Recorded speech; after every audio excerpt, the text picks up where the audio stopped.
Alors, j'aime Radio-Canada parce que c'est le symbole de la culture, parce que c'est l'excellence en information, parce que Radio-Canada, c'est aussi un incubateur culturel extraordinaire. Et ça me rappelle qu'il y a quelques années, en Estrie, nous étions privés de Radio-Canada en modulation de fréquence à cause de nos montagnes.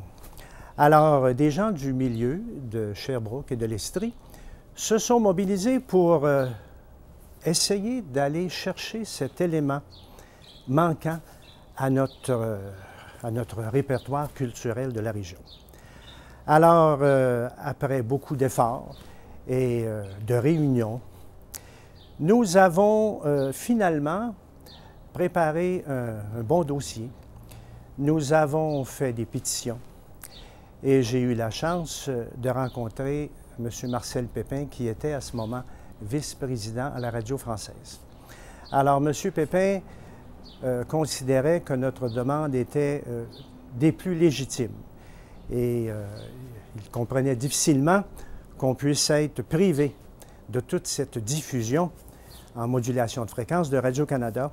Nous, qui en Estrie, étions une région de culture, une région de musique, alors vous comprendrez que nous avions rencontré là un interlocuteur extrêmement ouvert à notre demande.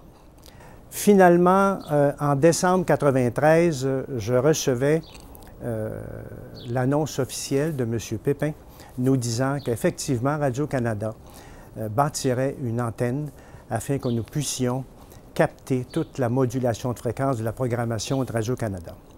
Et ce fut une très belle fête et depuis ce temps, grâce à Radio-Canada, l'Estrie reçoit admirablement la modulation de fréquence. Donc, nous en sommes très heureux. Et aujourd'hui, je suis particulièrement fier de témoigner de cet apport extraordinaire de Radio-Canada et qu'il faudrait que ça continue. Merci.